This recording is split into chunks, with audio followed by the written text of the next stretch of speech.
Hi, this is Annie from the ADHD Minimalist, and I'm glad to be back with you guys. I'm back from the trip to London, and my family and I had a really great time. We went to London with our kids. The oldest is 16, my middle daughter is 13, and my youngest is 8. And I've never taken the kids on a city vacation before, at least not like this, where we took public transportation everywhere. We've been to Los Angeles with the kids, but we took the train once and then we rented a car, so it's kind of a little bit different. So my youngest, who is 8 years old, she walked all the steps, probably even more steps than the rest of us walked because she has short legs. So 2 of her steps is like 1 of ours maybe. And she wouldn't let us carry her, and she wouldn't ride on our backs. I thought she would sit on my husband's shoulders part of the time, but she didn't. And so the day we walked the most, we had 30,000 steps, and she had 30,000 steps too, but probably more because she's taking extra steps because she has short legs. So my kids honestly did amazing on this trip, and 2 of them have ADHD diagnoses, and we've actually been encouraged to put the youngest in the waiting line to get screened for ADHD too. So I wasn't really sure how this trip would turn out, if things took too much time, like to get somewhere, or if the kids would work at all on public transportation, or if we were just going to have like ADHD meltdowns in the middle of London. But the kids just thought things were so interesting. We saw a lot of museums, and what else did we do? We did the Harry Potter studio tour, and we did the and now like all the museum names are going out of my head. We did the Victoria and Albert, and the Natural History Museum, and the National Gallery, and the Royal Mews, and I think it was called the Guards Museum. Other than that, we were at the Royal Observatory, the Tower of London, at the theater. We were all over the place. So we tried to see like the main highlights of London, and my kids thought there was things to see all the time that were interesting, and so they just kept going and going. And the days we thought we would go back to the hotel early, my son kept seeing stuff he wanted to see. He's like, let's just walk over there. And then we'd get there and be like, let's just walk over there. So we ended up walking across the Millennial Bridge, which we hadn't planned on doing, and across the Tower Bridge, which we were actually planning to see the next day, but he was like, I want to do it now. And so we walked all over the place. So my daughter, my youngest, she was really tired, so we sat on the Uber boat and just rode the boat for a while just so she could sit before we walked to the next bus stop. And the people who were like helping you get on and off the boat kind of laughed at us because we kept coming back to the same stops, and we would just like get on the next one and turn around and go back. But it was a really nice Uber boat. You could buy coffee and drinks and stuff and snacks on there. And so we just sat there and ate our snacks and enjoyed the view. And my daughter rested her feet. And then we were able to walk to the bus stop. So anyway, I wanted to talk a little bit about what I packed that I didn't use. So a little bit about minimalist packing today. Honestly, I thought I did a good job, and I packed a lot of stuff that the kids, half of their clothes, some of them were new because the kids wanted some Harry Potter stuff to wear to the Harry Potter studio tour, so I just let them go to H&M and pick out some Harry Potter stuff that they had there, and so we took that along and they wore that. And other than that, honestly, I took clothes that were a little bit older, and I thought, you know what, if my youngest happens to have an accident because we can't find a toilet or whatever, we can just throw some stuff away. So I did toss some of their clothes that had been worn a lot and were like had some holes, or I don't know, these days kids wear stuff with holes all the time, but clothes that were like on the verge of just being dead. We did take a few of those things along, and then on the last day we just threw them in the trash, so we had less stuff to carry to the airport. But for myself, I kind of like I did a pretty good job with the kids' clothes. My youngest had a few things she hadn't worn, I think, that were still clean at the end, but I wasn't sure if like she was gonna make it between the bathrooms or what was gonna happen. So there was one day when she had to hold it for like over an hour because we couldn't get to a bathroom, and honestly she did a really good job, the poor girl. But I just wanted a few extra things just in case something happened. But then I think my middle daughter had a couple, like 1 or 2 things that were still clean, and then my son, we actually had to go to a store and buy him some new underwear and socks I think, and an extra t-shirt because we didn't bring enough clothes for him. So, and my husband, I think he bought a t-shirt too. He didn't have, and he washed one of his shirts in the sink once, I think, because he was sort of running out of clothes as well. But we didn't want to carry all of our stuff with us the last day, like have too much, because we had to check out of the hotel at 11, and then our flight didn't go. It was originally supposed to go at 9 in the evening, but I think it went at 7, ended up going. So we had to carry all of our bags and everything with us that whole last day, and we still wanted to go see some stuff, so we didn't want to have too much stuff. That said, I still packed too much stuff for myself. I thought it was going to be a little bit warmer than it was. The prognosis was like about 18 degrees most days when we left, and one day ended up being 10 degrees. We're talking Celsius here, but it's pretty cold, and it was a little bit rainy that day, so everybody wore a sweatshirt and a raincoat. But even when it was 18 degrees, I brought 2 dresses, and one I thought maybe I would wear pants under. They really didn't have hardly any sleeves, and I just kind of like they were too cold. It was too cold, even when it was sunny out. It sort of, if the sun came out from the clouds, it was actually pretty warm some days, but still, if it went under the clouds, then it was a little bit colder, and I felt like it was too cold. So I packed some stuff that I didn't wear because of the weather, but also because I didn't really know what to expect. Where we are in Sweden during Easter break, it's usually, I don't know, maybe -5 to 10 degrees Celsius at night, and during the day it'll get maybe at the most +5 and start melting a little bit if the sun is out. If the sun is not out, it will still be in the negative. So we're going from like what we think is actually kind of warm at the time, because you can go skiing in your t-shirts and your shorts if you want, but going from that to what sounds really warm when it's almost 20 degrees, but it's if there's a breeze or maybe just a little bit of rain, even though the sun is out or that sort of thing, it still kind of feels cold. So I was just going to show you what I didn't wear. Let's see here. First of all, oops, sorry. I bought these sort of like packing things, and honestly, some of these say, this says laundry on it, but I didn't use all of them for laundry. But on the way home, we did have 2 of these that were full of laundry, and this is just says for underwear. I don't know if I actually put underwear in it. I guess we'll look and see. No, this was tank tops, actually. I usually wear these to bed, and there's 3 tank tops here. I mean, just seriously, just regular tank tops. If I wanted to wear them under something and tuck it in, or wear it to bed. But I had 2 other tank tops. I had 5 tank tops. I don't really know what I was thinking. During the winter, I do wear them under clothes sometimes just to stay a little bit warmer, but it wasn't that cold there. And then I only ended up wearing 2 of them to bed. And these 3 didn't get worn at all, so that was a waste of space. And it was one of those things, I really like those tank tops, and so I didn't want to throw them out either. So I ended up carrying them all the way back to Sweden, but that's okay. And let's see, these are my dresses that I didn't end up wearing. This one is like this. It's just a knee-length dress, and I actually bought a pair of pants to go with this, which are just like regular tight sort of things that you just roll up at the ends, and then you have your, maybe your ankle is showing a little bit and you have your shoe. But like I said, I didn't wear these pants, and I didn't wear this dress either, which that kind of weighs a lot, so that was not the best packing on my part. And then there's this. Goodness. Untangle it. It looks like this, but it's really long, and it has sort of like, it gets a little bit bigger and bigger at the bottom. And I really like this. I actually wore this in a pair of sandals without socks all over Disneyland when we were in Los Angeles this last summer. So I really like this dress, but in Los Angeles it was hot. I mean, it was so hot. I was so happy not to be wearing pants because the dresses just helped me keep cool. And so that was just a completely different weather situation, and I just felt like it was too cold to wear that. So I never wore it.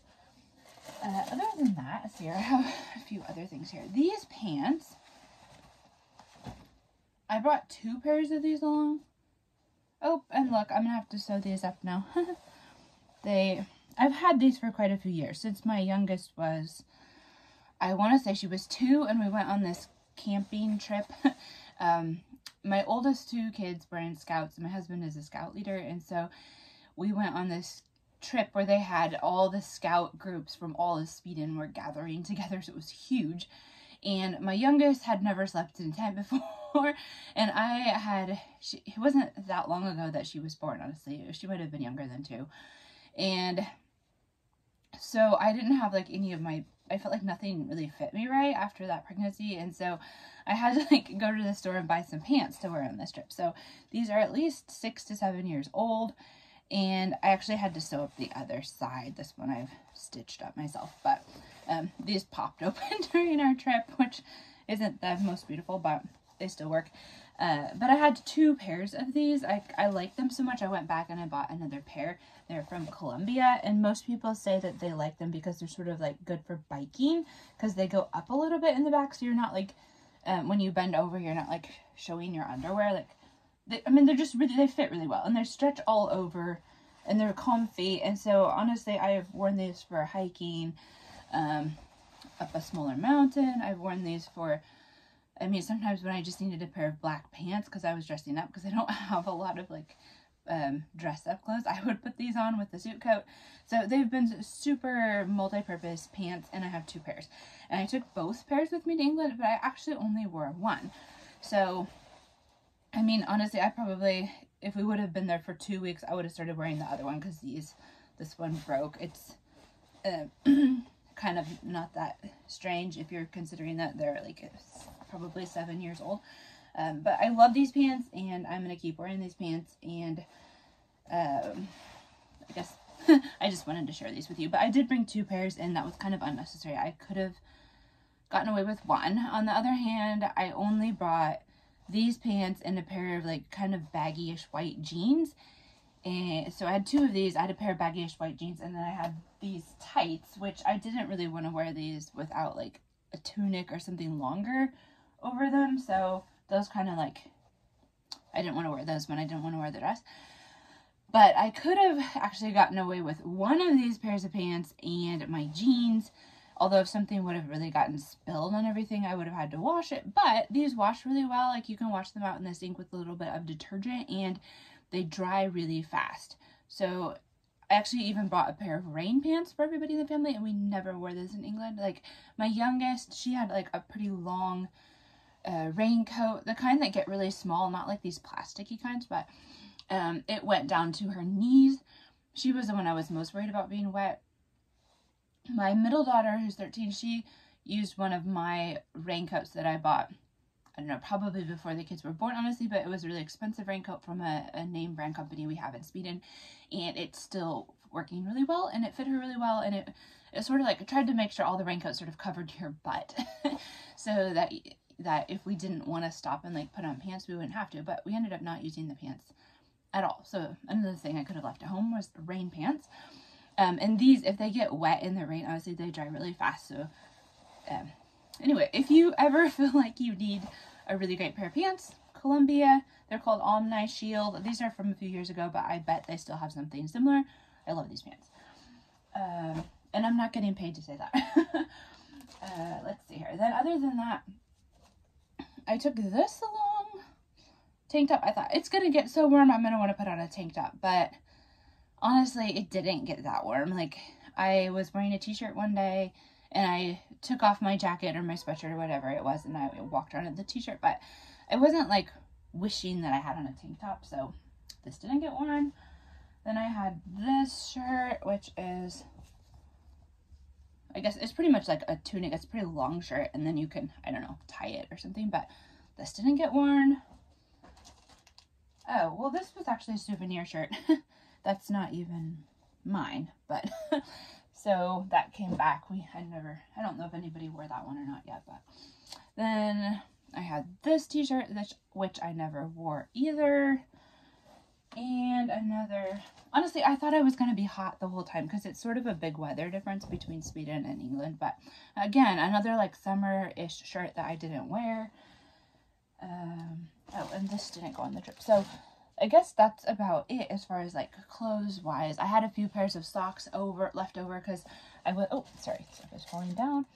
I wasn't sure if we were going to have to stop and like change socks in the middle of the day because they said that it can rain in England quite often, and like people that don't really wear rain boots though. So I was thinking maybe we needed waterproof shoes. So honestly, most of us took 2 pairs of shoes. I think my husband only had 1 pair. My son only wanted 1 pair. Although after we started walking so much, I mean, like, on one of the days we didn't walk as much. It was like 20,000 steps. And I think the day we had the least was like 15. So he was kind of wishing he had an extra pair of shoes, honestly, my son, just to like switch. My daughter switched between 2 pairs of shoes, my 13-year-old, and my youngest basically wore 1 pair of shoes, but we had to buy an extra pair of insoles, and I had an extra pair along, but they just weren't good enough quality because they started hurting her feet. So she pretty much only wore 1. But I did take along 2 pairs of shoes. They're both Ultra. But these are waterproof. The only thing is I kind of feel like I get sweaty feet in these, and they're pretty new, so the waterproof membrane is still working. So I brought them in case it rained a lot and we just need to make sure our feet were dry, but I never wore them. It rained one day, but when it rained the most, we were in the theater and then it was wet on the way home. But I had brought along one of these electric dry things. It just has like these 2 like rods that you put in your shoes and it warms them up to dry them off. So I had a shoe dryer. So I ended up mostly using it on my youngest's sneakers because I'd brought a pair of galoshes that she didn't want to wear, which we ended up throwing away at the end of the trip because they were kind of worn out. But so I kept drying her shoes, and so I really didn't need these, to be perfectly honest. These were the ones that I wore the entire trip, and I love these shoes. I think they're really comfortable. This is what both of them have the same soles pretty much, so they're not, those other ones aren't any thicker. They're just waterproof. So I just used the shoe dryer and I dried these, and I would wear them again, but I never got like super wet in them. They're pretty waterproof, like up to here maybe. And then, I mean, they do have little holes in them, so it is possible to get wet, but it really wasn't an issue. And I just wore, or I had a pair of extra socks in my bag just in case. But what I want to say about these? When we went to the Tower of London, there's like cobblestone streets all around there, inside and outside. And so it's like small cobblestones, maybe they're like about this big, sort of squarish, and then kind of big gaps where gaps aren't really filled in with anything. And so that sort of felt like it hurt my feet the most. And I mean, at that point we've been walking like thousands of steps, so our feet were a little bit tired, but like I felt like these soles like didn't really do the trick on those cobblestones. It kind of felt like you just felt everything that you were stepping on that day. But on the other hand, I don't, like, you would need something with sort of stiff soles to like not feel that. And so you're talking about like really thick soled, I don't know, like old style running shoes or the hiking boots or something. And I don't know, I didn't really want to bring hiking boots because I would have just worn them one day anyway. So anyway, tips for shoes if you're going to England. These were really great for most of the trip. One day. We were gone for a week. Okay, that is about all I have to talk about as far as clothing on the trip and what we didn't wear and that sort of thing. So if you guys have any comments about stuff that you've packed that you haven't used, just go ahead and leave this below. It can be kind of funny sometimes. Or any tips on things that if you take one thing, like my pants or my shoes, like if you take this one thing, you don't need as much stuff. That can be really great for other people to know. So if they're going on a trip, they can buy that instead of like packing too much stuff. So otherwise, go check out my blog, theadhdminimalist.com. I'm planning on typing up of some stuff from our trip and putting some pictures on the blog. And so probably in about a week, you can go check that out and see some pictures and even if you sign up for my email, probably also will take me about a week to get up there. But if you sign up for my email, I'm planning on putting our itinerary from London out as a freebie for that. So look out for that. And our itinerary actually works really well. But if you have really small kids that are younger than 8, you're either going to need a stroller to be able to walk as far as we walked, or just like cut out some stuff in the afternoon and then go back to the hotel so your kids can rest possibly. But other than that, like for older kids or teenagers that are really interested in history or interested in seeing the sights, then my kids were really motivated just to keep walking. We just had lots of snacks, and so I would just sort of feed them Snickers, or I tried to buy candy bars that had nuts in them because my kids aren't allergic, but also because the nuts sort of give them some protein, and there was a lot of carbs that we were eating in England, so that was some protein was a good thing. All right, well, I guess that's about it. I'm trying to think if there's a silly story at all that I could share. Yeah, I do. I have a silly story. My daughter, my youngest, who is 8. So when we were leaving to go to England and at the airport, she says, she's pulling her carry-on behind her. You know how it's making this like carry-on noise when it's rolling, and then it's like over like these tiles that they had on the floor. And she's like, Mom, this is the best sound in the whole world. And she's just really been enjoying traveling because, you know, we were at home for 3 years during Corona and didn't really go anywhere. And so we did a trip to see my family in the States, and then this is the second trip we've taken since Corona. So she was so excited. She's like, this carry-on noise is the best sound in the whole world. And then on the way home, she says, we're like walking through the airport, and she looks at me, she's like, Mom, I went to England and now I'm grown up. So I don't know, I guess she felt like she got some culture or something, and now she was all grown up. So I guess my 8-year-old is grown up. All right, thanks. Have a really good day. Bye.